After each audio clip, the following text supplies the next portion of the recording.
அஸ்ஸலாமு அலைக்கும். Hi guys, இன்றைக்கி பார்த்தீங்கன்னா சூப்பரான ஒரு டிஃப்ரெண்ட்டான ஃப்ளேவரான ஒரு சிக்கன் ரெசிபி தான் நம்ம பார்க்க போகிறோம்.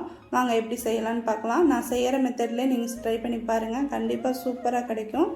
நல்லா அகலமான கடாயில் ஆயில் சேர்த்துக்கலாம். 2 பட்டை 3 ஏலக்காய் சேர்த்துக்கலாம். ஒரு பச்சை மிளகாய் 3 வரமிளகாய் ஆட் பண்ணிக்கலாம்.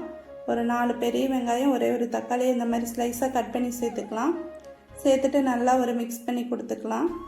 நல்லா மிக்ஸ் பண்ணி கொடுத்துட்டு 3 கொத்து கருவேப்பிலை ஆட் பண்ணிக்கலாம். 1.5 ஸ்பூன் அளவுக்கு இஞ்சி பூண்டு பேஸ்ட்டு ஆட் பண்ணிக்கலாம். சேர்த்துட்டு நல்லா ஒரு மிக்ஸ் பண்ணி கொடுத்துக்கலாம்.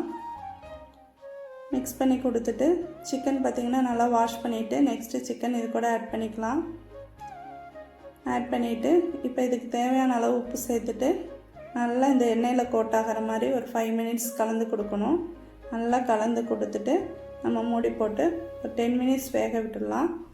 சைட் பை பார்த்திங்கன்னா ஒரு கைப்பிடி அளவுக்கு புதினா, 1/2 கைப்பிடி அளவுக்கு மல்லி, ஒரு 10 முந்திரி நல்லா ஃபைன் பேஸ்ட்டாக அரைச்சி நம்ம இது சேர்க்கணும். கண்டிப்பாக இது சேர்த்திங்கன்னா தான் நல்ல ஃப்ளேவர் கொடுக்கும்.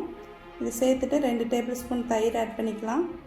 தயிர் சேர்த்துட்டு இதுக்கு தேவையான மசாலா பார்த்திங்கன்னா பட்டை ஏலக்காய் தூள் 1/2 ஸ்பூன், காஷ்மீர் மிளகாய் தூள் 1/2 ஸ்பூன், 1 ஸ்பூன் அளவுக்கு சிக்கன் மசாலா எடுத்துக்கலாம். சிக்கன் மசாலா சேர்த்துட்டு நல்லா கலந்து கொடுத்துக்கணும். நல்லா சூப்பராக கலந்து கொடுத்துட்டு ஒரு மூடி போட்டு ஒரு 1/4 மணி நேரம் விட்டுடலாம். நல்லா வெந்து கிடைக்கட்டும். நெக்ஸ்ட்டு 1/4 மணி நேரம் கழித்து ஓப்பன் பண்ணி பார்த்திங்கன்னா நல்லா சூப்பராக வெந்து கிடச்சிருக்கும். நல்லா மல்லி இலை தூவி சர்வ் பண்ண வேண்டியதான். கண்டிப்பாக ட்ரை பண்ணுங்கள். தேங்க்ஸ் ஃபார் வாட்சிங்.